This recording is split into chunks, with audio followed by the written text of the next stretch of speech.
Iran में हिजाब पर महासंग्राम मचा, मामला अब जनता बनाम सरकार का। ईरान में महिलाएं अपने हक के लिए सड़कों पर और सरकार से दो दो हाथ करने को बेताब। ये देखिए ईरान में किस तरह से हिजाब के खिलाफ महिलाएं नारेबाजी कर रही हैं।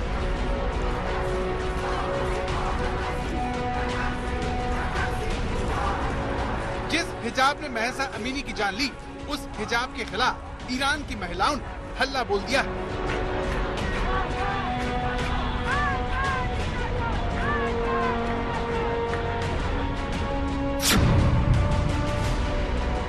ईरान में हिजाब भेदभाव और अत्याचार का प्रतीक है। ईरान की महिलाएं हिजाब को एक ऐसी दकियानूसी परंपरा मानती हैं जो उनकी आजादी का सबसे बड़ा दुश्मन है। सरकार का एक ऐसा हथकंडा जिसने महिलाओं की जिंदगी को नर्क बना दिया। इसीलिए ईरान के शहरों में जनता पुलिस से भिड़ रही है। वहाँ के नौजवान लाठियां खा रहे हैं।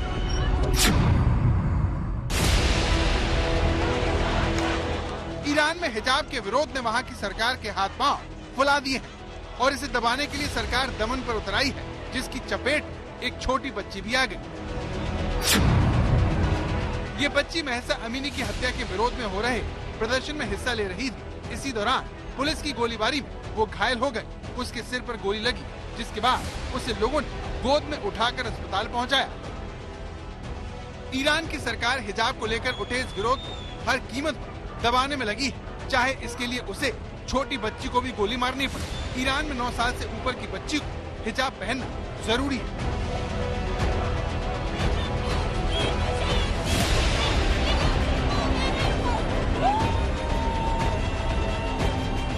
लेकिन अब यही हिजाब ईरान के शहरों की गलियों में जलाया जा रहा है। चौराहों पर महिलाएं हिजाब उतारकर सरकार के खिलाफ ताल ठोक रही है। हिजाब जो है फंडामेंटल राइट्स है मुसलमान का करके आज दिया है, जो सुप्रीम कोर्ट के अंदर अभी तक डिसीजन हुआ ही नहीं। डिसीजन होने दो, उसके बारे में बात करें। अभी तक कुछ डिसीजन हुआ नहीं, उसके बारे में बात किए फायदा क्या है? सर पे पल्लो नहीं है क्या?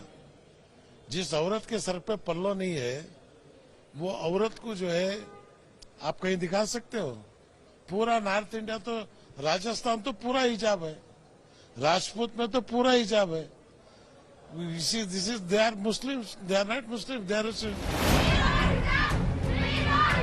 भारत में कर्नाटक से उठा हिजाब विवाद सुप्रीम कोर्ट तक जा पहुंचा है। हिजाब बैन के खिलाफ दाखिल अर्जी पर सुनवाई के दौरान सुप्रीम कोर्ट में ईरान का भी जिक्र हुआ।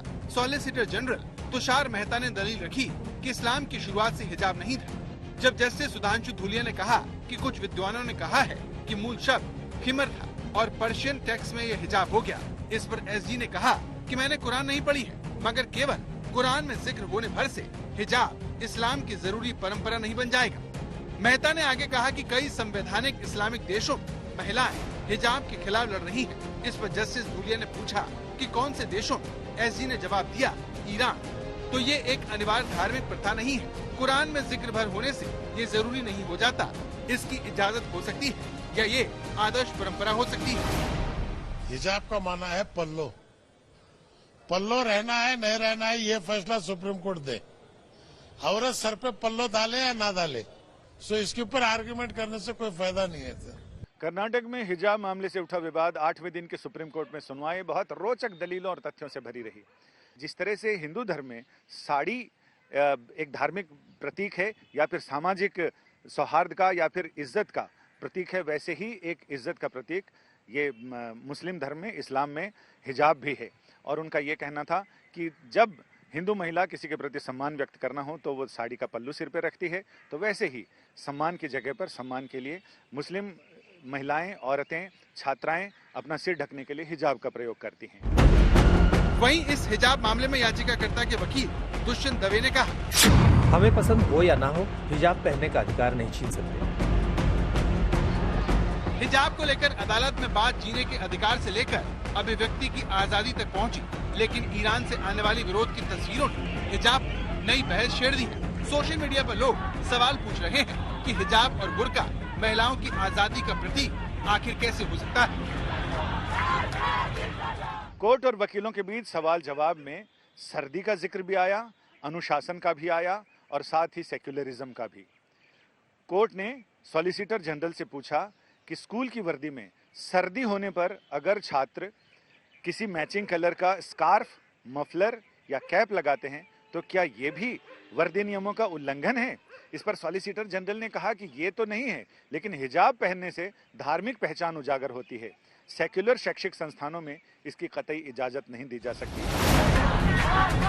ऐसा पहली बार नहीं है जब ईरान में हिजाब का विरोध हुआ, लेकिन जिस तरह से तेहरान घूमने आई महसा अमीनी को ठीक ढंग से हिजाब न पहनने की वजह से पीटा गया, समय रहते इलाज नहीं दिया गया। उसने ईरान में भेदभाव और हर कदम पर अत्याचार का शिकार हो रही महिलाओं को विरोध से भर दिया है। संजय शर्मा, दिल्ली, आज तक।